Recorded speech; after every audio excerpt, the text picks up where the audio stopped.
ეს ირაკლი ყობახიძეს კითხეს რატო არ ხვდები მშობლებს და მან თქვა რომ ამას აქ უკეთესია რომ ჯანდაცვის სამინისტრი და სპეციალისტები შეხვდნენ.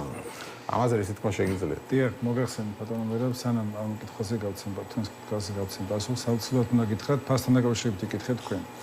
ნახეთ, ეხება დიუშენის კუნთოვან დისტროფიას, სადაც არის ფაქტიურად ინოვაციური მედიკამენტები და რევოლუცია მოხდა მედიცინაში.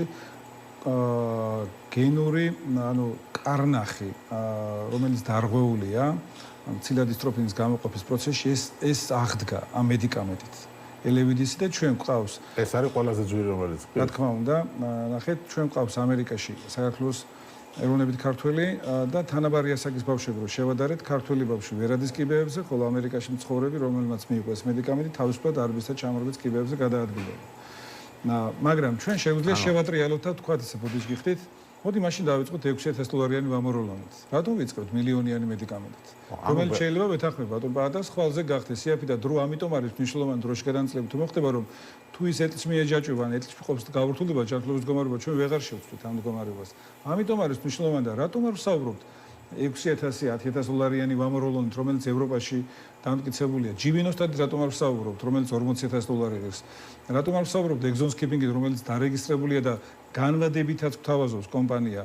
ამაზე რატომ არ ვსაუბრობთ? ეს არის პრობლემა და როცა საუბარია ბიუჯეტზე, ხალხის ბიუჯეტზე, არ შეიძლება ხალხის დანაწევრება, საზოგადოების და დაყოფა და შენ ერთ ნაწილს უთხრა რომ აი ისინი რო ხმაურობენ, თქვენ ფულს ითხოვენ.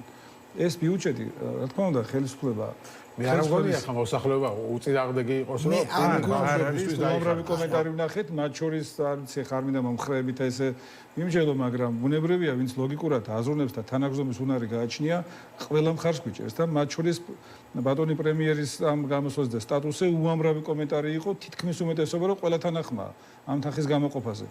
ხელისუფლების წყარო არის ხალხი. ბიუჯეტი ეკუთვნის ხალხს. რას ნიშნავს პრიორიტეტი არ იყოს ბავშვის სიცოცხლე და ჯანმრთელობა, თანაც იმ ფონზე, როდესაც შარშან გასული წლის მთელი კალენდარული წლის განმავლობაში ჩვენ ვაფიქსირებდით ამ მოთხოვნას და 600 მილიონი იყო აუთვისებელი ბიუჯეტის მხრიდან. რას ნიშნავს ეს? და იგივე უნდა მოხდეს წელს, როცა ბავშვები იღუპებიან, ერთს ეჯაჭვებიან და არსებობს მედიკამენტი და თქვენ კარგად ხედავთ, საზოგადოება ხედავს ამ ჩვენი მარშის დროს პირველ ხაზზე არიან ისინი და როგორ გამოდიან სიტყვებით და იმ ასაკში მყოფი ბავშვები აცნობიერებენ რომ არსებობს მედიკამენტი და ვერ იღებენ და არ ხდება სახელმწიფოს მხრიდან კომუნიკაციის არსებობა ფარმაცევტულ კომპანიებთან. ნახეთ, უნდა გითხრათ აუცილებლად, თავიდან დაიწყო იმაზე რომ თითქოს ფულზე არ საუბრობდნენ.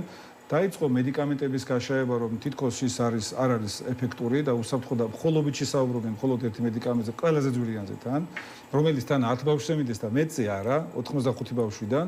ანუ ის ყველაზე ძვირიანი მარტო 10 სჭირდება. რა თქმა უნდა, იქ არის რამოდენიმე მედიკამენტია და ეს ყველაზე გენეტიკური ანალიზის საფუძველზე, აი ეს ყველაზე ძვირად გითხარი. ის არის მხოლოდ 10-15%-ზე სხვა ბავშვზე, რომელსაც ესეთი გენეტიკური დაზიანება არ აქვს, ვერ გამოიყენებ, აზრი არ აქვს იმის გამო. დიუშენის კუნთოვან დისტროფიას არის 0-დან 79-მდე ეგზონი და ეგზონების გამოტოვების შესაბამისად ხდება მიმდინარეობის დადგენა ამ დაავადების და შესაბამისად ეს მედიკამენტები არის გადანაწილებული.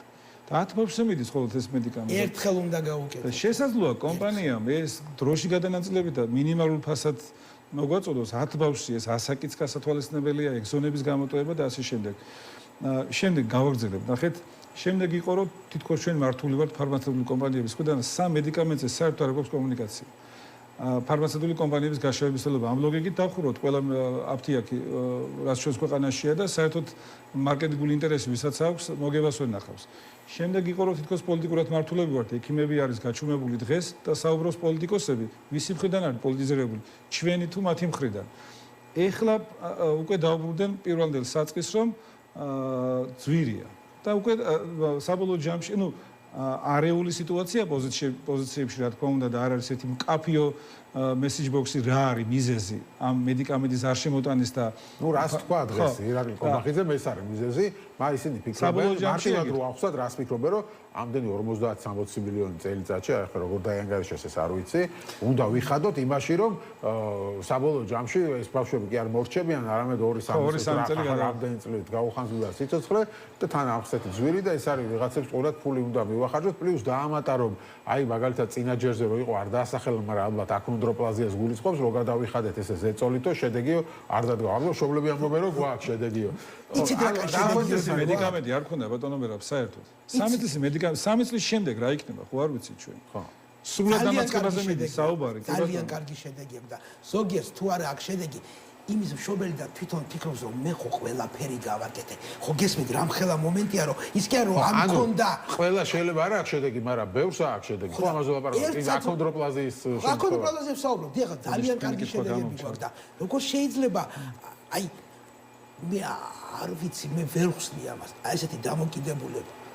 ესეთი გულ არ ვიცი ჯაკოსხიზნებში ცხოვრობ არ ვიცი ის დამოკიდებულება რომ ჩვენ გავაგრძელოთ პროფესიულ დისკუსიის რეჟიმში ურთიერთობა ჩვენ ეს ვცადეთ 2 წლის წინ და ჩვენი აქტიურობის შემდეგ მოხდა ეს და არა სახელმწიფოს ინიციატივით რომ მომხდარიყო ესე რომ ვთქვათ კომუნიკაცია სახელმწიფოსთან ჩვენი ინიციატივით რატომ გავწყვეტით ჩვენ ახლა ამ კომუნიკაციას თუ ის შედეგიანი იქნებოდა თორემ როგორ შეიძლება თქვა იმ მშობლებზე დედებზე განსაკუთრებით ახლა მამებზე აღარ ვსაუბრობ ქუჩაში გამოვიდნენ სიცივეში ქარში და ესეთ რთულ პირობებში თვალწრემლიანება ათენონ ღამეები თუ კი ეს კომუნიკაცია იქნებოდა შედეგიანი. ბავშვებმაც იციან და ისინიც რა თქმა უნდა ამით ასტრესლები არიან და ერთ-ერთი ამბობს რომ ძალიან მიმძიმს ეს სიტუაცია როცა ისედაც რთულ პირობებში არიან ჩვენი მშობლები და ღამის თევა უწევთ იმის გამო რომ წამალს ითხოვენ. თქვენ წარმოიდგინეთ როგორ სიტუაციაში არიან ოჯახები და ამის შემდეგ ჩვენ გვთავაზობენ რომ დაუბრუნდეთ პროფესიულ დისკუსიის რეჟიმს. როდესაც არაფერი ამან არ მოიტანა. აბსოლუტურად. ანუ 2 წელი დაგაკარგვინათ ჯანდაცვის მინისტრს პირამით თქვა, ხო, ეხლა ეს პროცესი არ დაწყებულა. 2 წლის წინ ეს ხალხი ყოველგვარი ყვირილის გარეშე, ყოველგვარი აქციების გარეშე, პრესის გარეშე ხვდებოდნენ ჯანდაცვის მინისტრს სამუშაო რეჟიმში და ჯანდაცვის მინისტრმა 2 წელი ეს და ამ ადამიანებისთვის თვეებს აქვს მნიშვნელობა, აი ესე 2 წელი დაპტყუილ დაპირებებში გაგატარებინა. როდესაც სწორედ აი ზუსტად ერთი ერთშესია. როდესაც სახელმწიფო მხარდაჭერის ნაცვლად და წარმოდგენილია ჯანდაცვის მინისტრი არა მხარდამჭერი სახელმწიფოს მხრიდან, არამედ დაპირისპირებული მხარე, საინფორმაციო ომს გიცხადებს. გაშავებას თვითონ თითქოს პოლიტიკურად მართულია, ფარმაცევტული კომპანიების გაშავება რაც ჩამოვთვალე, ეფექტურობას და უსაფრთხოებას საუბარი და ასე შემდეგ. შემდგომ ფასზე ჩამოყალიბდა, რომ ძვირი ყოფილა თურმე და ხალხის ფული არ უნდა დაიხარჯოს. ჩვენ ბუნებრივია ეს რომ არ იყოს ძვირი, ჩვენ უზრუნველყოფდით ოჯახები ამასთან არ მოხდებოდა, ასე რომ ვთქვათ, ბიუჯეტიდან მოთხოვნა ამ თანხის გამოყოფა. ყველა იშვიათი დაავადება უნდა დაკმაყოფილდეს. იმას საუბარ რომ 9-ს მოითხოვს, ეს როგორ შეიძლება სახელმწიფოში, სოციალურ სახელმწიფოში, სადაც ბუნებრივია თითოეულ მოქალაქის წინაშე პოზიტიური ვალდებულება გააჩნია სახელმწიფოს, ისაუბრო ფასზე. როცა თან ყველაზე ძვირფას სიცოცხლეს ეხება ჯანმრთელობას და ბავშვების. ეს დაუშვებელია და მიუღებელია მე გაუცებული ვარ სამწუხაროდ პრემიერ-მინისტრის დღევანდელი განცხადებით. რაც რა განცხადებაც გააკეთა. ხო, ნუ აქ კიდე ერთხელ ვთქვათ, რომ დროის გახანძლება მნიშვნელოვანი არა მარტო იმისთვის, რომ ბავშვმა მეთხანს ეს ძალიან მნიშვნელოვანი თემა არის. არამედ მნიშვნელოვანი იმისთვის, რომ ამ დროის განმავლობაში კიდე ახალი წამალი შეიძლება გამოვიდეს, იმიტომ რომ ყოველდღიურად იცვლება და ეს შეიძლება შანსი იყოს, ხო?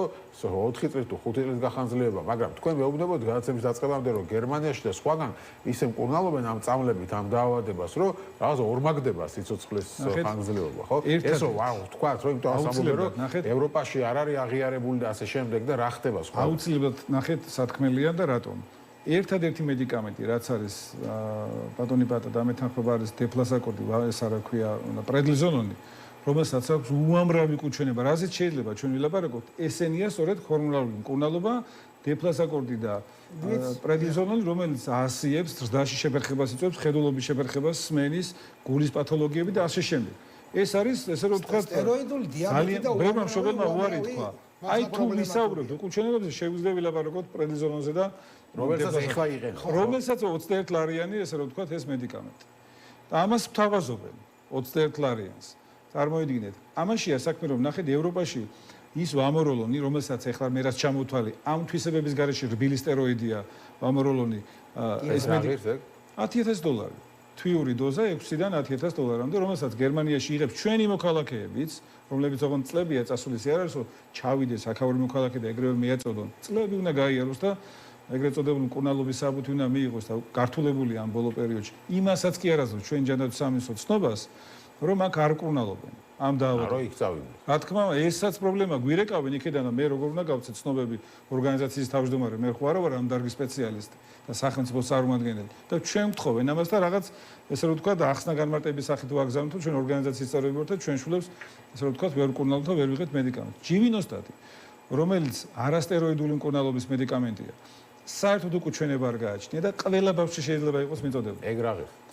$40,000 თუ ავწდები წლიური დოზა. წლიური კი ბატონო. მაგრამ შეიძლება მოლაპარაკება.